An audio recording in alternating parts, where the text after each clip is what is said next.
Hi, everybody.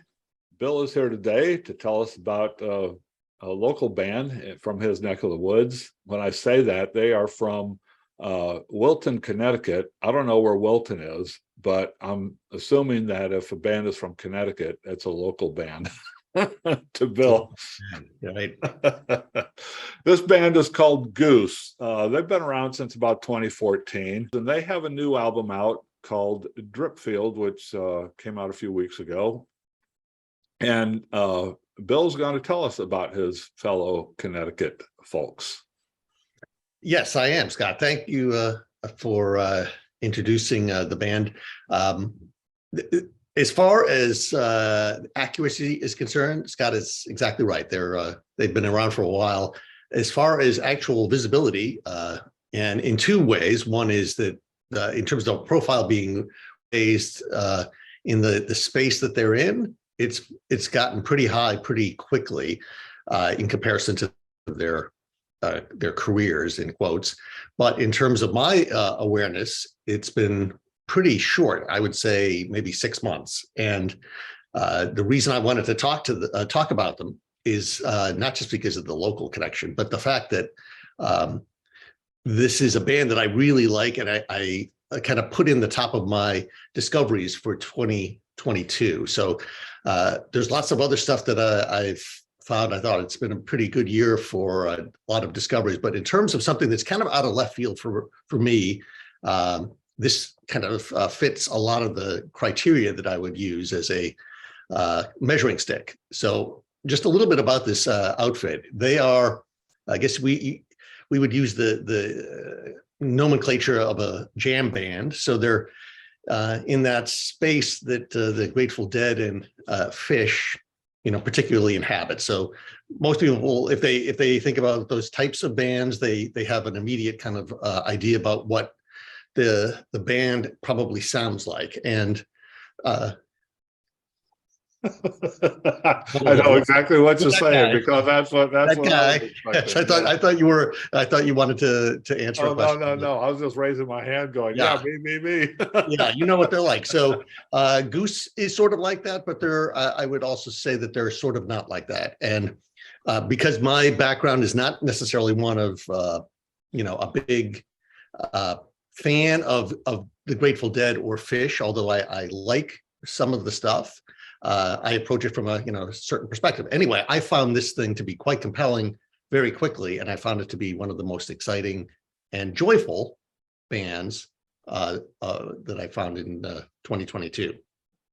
Now, I don't know if you want to ask me any questions about why the heck I think that they're. No, just to pick up on your point there. It's like, when you suggested that we talk about this, and then I said, okay, let's go. And the first thing I saw was that, they're a jam band from Connecticut, and I just went, okay, whatever. And then because I'm not a fan of that stuff.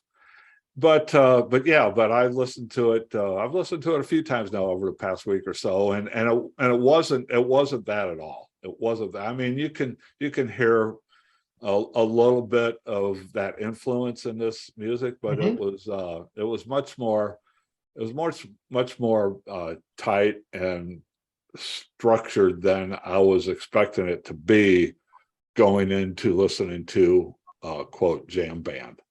Yes. So my fears were allayed immediately when I first listened to this record.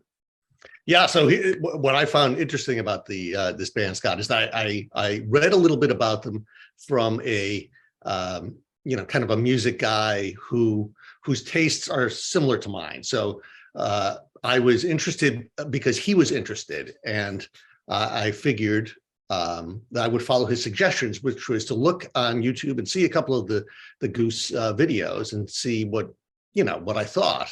And I discovered right away that this stuff is pretty good. And what was really intriguing was that the videos themselves are often really shot by the band. So they do spend most of their time, especially now in the post kind of pandemic peak period, they're back on the road, and they tour extensively. And like all jam bands, they have a real kind of an underground sort of connection with the fans that's driven by touring. And when you can see, videos that are produced professionally, and a lot of them, and they're available, full shows and things like that, you can got to get a sense of how the band approaches stuff and the type of music that they play.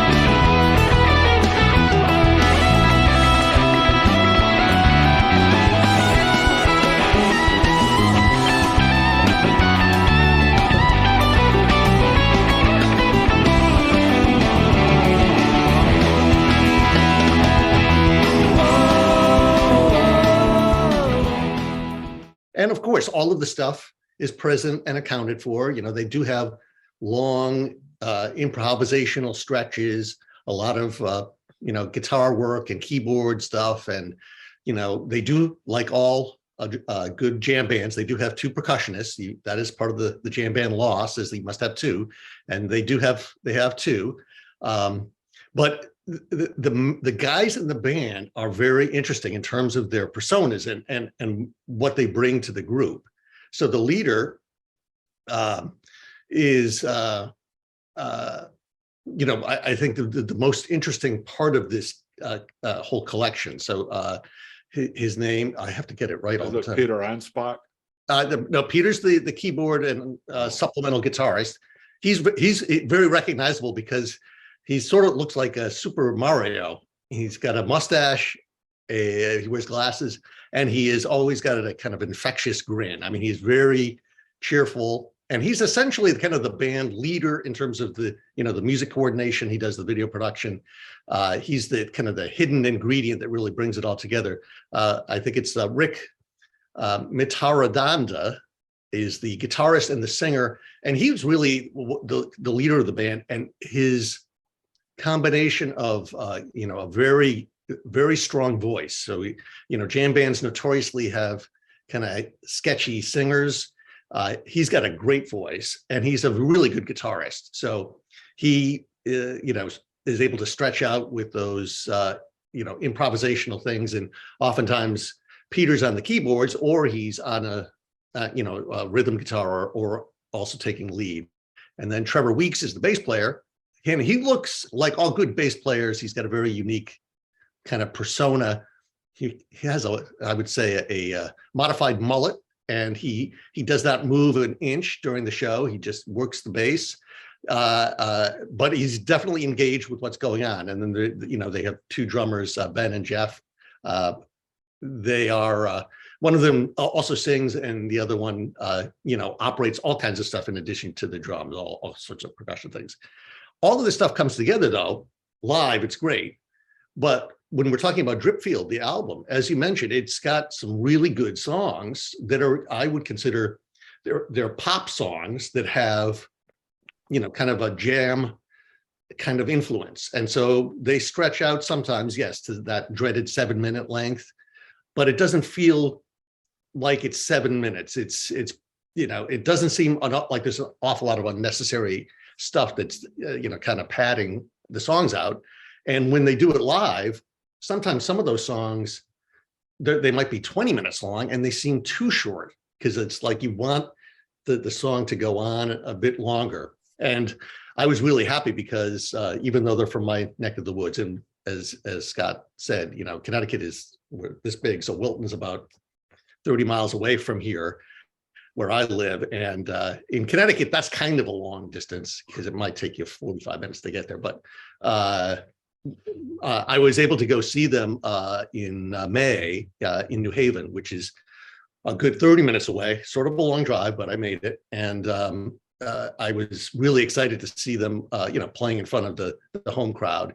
And they put on a great show, and it was really, really exciting. And in the interim, so between the May show, they played Radio City Music Hall a couple of times. They had a very interesting show out in Red Rocks in Colorado, which is a fantastic place for them. And if you see them on YouTube, you'll see that the crowds are getting larger and larger. And what I find really exciting about this is that a lot of people still don't know anything about them. Like I didn't know anything about them, and their profile had risen considerably during the pandemic period because they were doing a lot of interesting shows, kind of in different spots, but with minimal audience availability. So anyway, I'm a convert, and I will, given a 5 minutes in conversation, I will undoubtedly bring them up 2 or 3 times to people who don't know and don't care.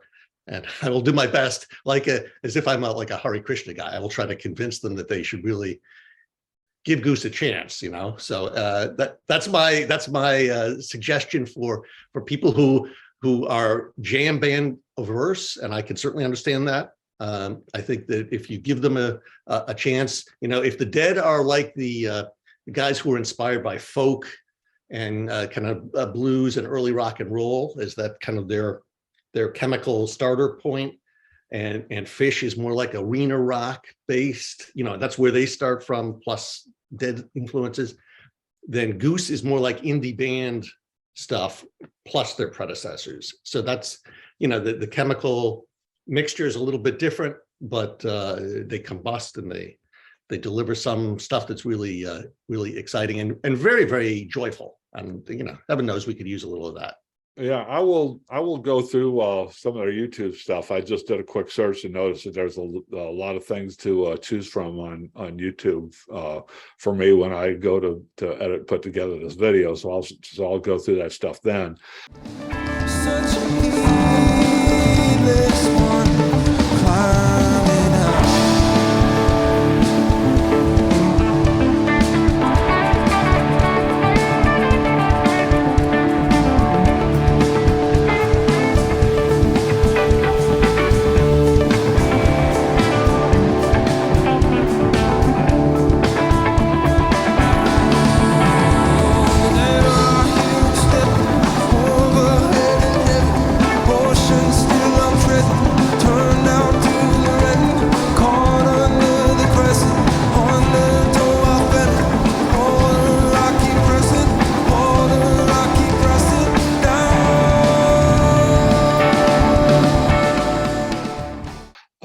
But from what you're telling me, it sounds like their live shows are different than what you hear on the record. Probably the same songs and everything. They probably just expand a little bit, but yeah, like the Dead, Fish, and all those things. The Jams band, all those people who referred to as jam bands from back in the day, my big thing with them is that I just, when they start that just meandering all over the place and they don't seem to have a focus, it just it bores me. It's just like, because it seems to me like they're just kind of lost and don't know how to get back. Yes, that's what I was expecting when I was going to hear this album, but this album is really tight, and it's good. I don't know how to describe. How would you mentioned indie rock? There's a little indie rock in here. Yeah. In fact, the basic on this album and the 6 or 7 minute songs, I mean, they're tight. They're all tight. I mean, there's nothing here that loses focus at all, I don't think. Yeah, I would say if you the indie bands that I would use as kind of reference points, although they don't really have anything to do with Goose, would be Vampire Weekend or Fleet Foxes, Bon Iver, or something like that, where it's a kind of a little loose but tight, sort of. It's kind of a weird thing to say. It's loose. You can tell they're doing a little bit of they're doing some things on the fly here. You can tell that, you get that feeling, but it's all pretty tight. It's all pretty compact, and they never lose the focus. Right. That's the big thing to me is all of a sudden you just, okay, where are we now? Who knows? Yeah. That I don't get that here. It sounds very good. It sounds they're good musicians. The singer is good. You know, everything about it was pretty good, and the production is good on it. This was what, it was released in June. It was what, like their third I think it's studio album or their something like that? third, Yeah, third, well, I'll third or go back. fourth. Yeah, I'll back it's up. really the first one. I mean, I would actually consider it their first real one. I think they self-produced some of the other stuff. It's not an awful lot different from what their live shows would be like. And I think in terms of reading some of the interviews with the band, I mean, what they would like to do is work in the studio. So, I mean, they don't view the studio like the Dead did, which is, you know, a necessary evil or something that where they really couldn't capture the magic of the live shows. I think that these guys realize that there's a lot of value in starting with a very tight song, you know, and making sure that you've got hooks and, you know where you're going to go. And then you can work the improvisation through it when you're doing it live. Yeah, yeah, that certainly comes across on Yeah. this record. They're stylistically pretty varied. I mean, you know, there's a little bit of reggae here. There's a little bit of psychedelic rock here. There's a little bit of this. There's a little bit of that. There's a little bit of acoustic folk, a little bit of funk. You know, so stylistically, it's pretty varied, and I don't want to say all over the place. It's not all over the place because like it all feels pretty tight to me. But they try on different things, different styles, and it all works. It all works for me. You know, and it all sounds pretty cohesive. Like it's not like it's not like it's a bunch of different bands. I mean, it's very good.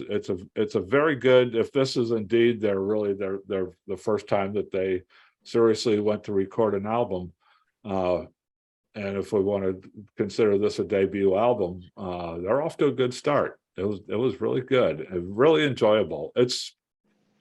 I mean, for my taste, it's not. It's more the kind of thing where if one of these songs, if I'm listening to the radio and one of these songs came on, it would grab my attention and I'd go, hey, that's pretty good, and I would enjoy it. I don't know if it's kind of music just because of my taste. I don't know if it's the kind of music that I would go seek out, you know, to give a focused listen to or anything like that. But when it's playing and when it's on, it's very enjoyable, and it's all about a groove, whether it's a reggae groove or a folk groove or whatever. It's all about setting a groove, and then they stay in that groove, kind of like what I previously would talk about with the Creedence Clearwater Revivals, what they were all about. That's what they're all about. They set a focal point, and it's a pretty comfortable place for them, and they run with it, and it's really good. I would suggest checking it out. This was my first introduction to this band, and it sounds like they're pretty good. It's kind of a throwback. You don't hear a lot of this kind of stuff anymore. No, not really. I mean, but what's surprising is to see they don't. I mean, it's not a lot of electronic stuff. I mean, it's all instruments. I mean, they use a little bit of synthesizer here and there or stuff like that, but it's all guitar, bass, drum, keyboards, organ, piano, bass stuff, and it's pretty good stuff. Go check it out, everybody. Dripfield, No Coincidence Records, and it is on the streaming services, so check it out. Both of us give it a good thumbs up.